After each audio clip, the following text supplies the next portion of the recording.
Well, welcome once again to the Ahern video podcast. Today we're going to do part 1, 2, 3, and 4 of the due diligence process. Over the last 4 weeks, we've talked about beginning the process of going through the mental preparation and the financial evaluation of your business, assembling a team that can help you cross the finish line but not get in the way. And we also talked about how you speak with buyers and what information you release and what information you don't release. But the most critical part now gets to how do you cross the finish line.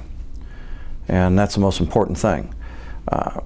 As you're going through the process, it's very important to understand that before you receive a letter of intent, you as the seller have the right to make sure that that buyer is properly qualified. You should have spoken about a range of values and a structure.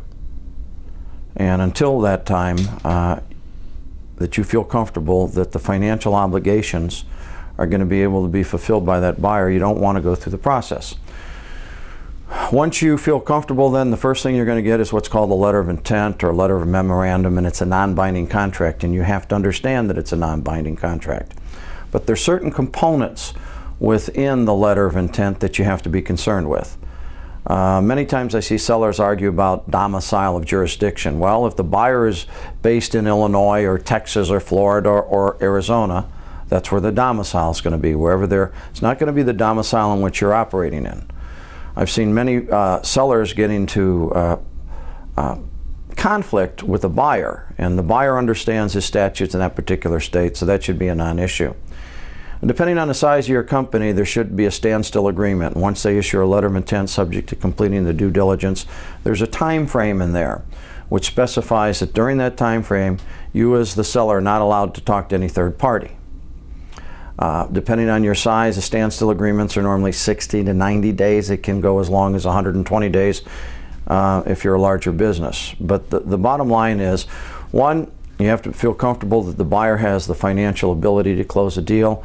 And two, then you have to be prepared to go through the due diligence process.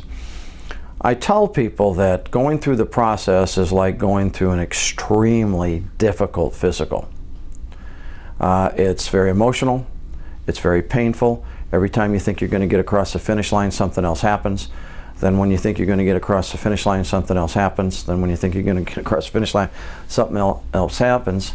And at the same time, it's very difficult to stay focused on your business when you're anticipating that the sale is going to take place. So rule number 1 from Ahern, don't ever assume that the deal is going to close.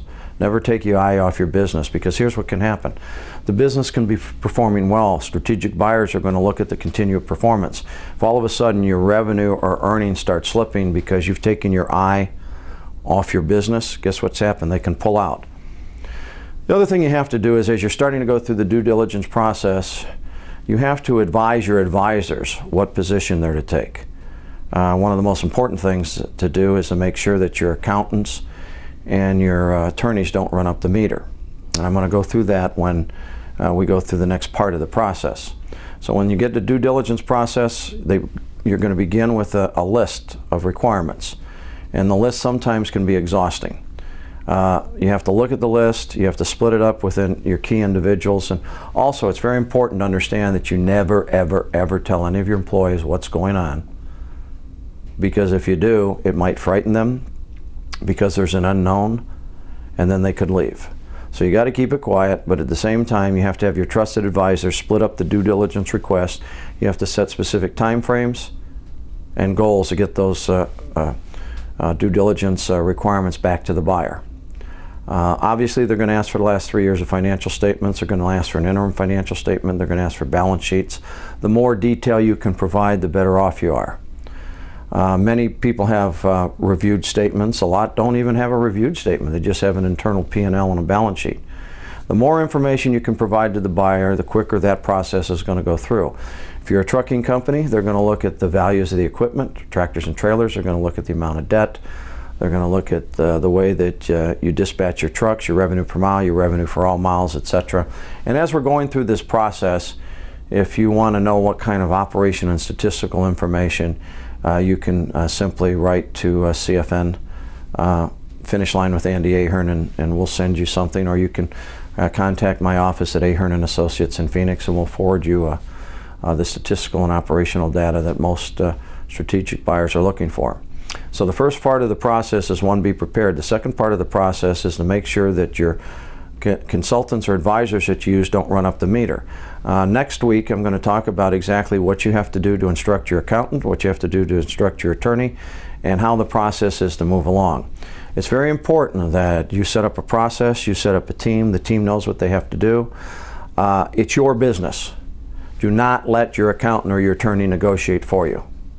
Your attorney or accountant is to provide you advice, but ultimately if you want to cross the finish line, it's your decisions and nobody else's.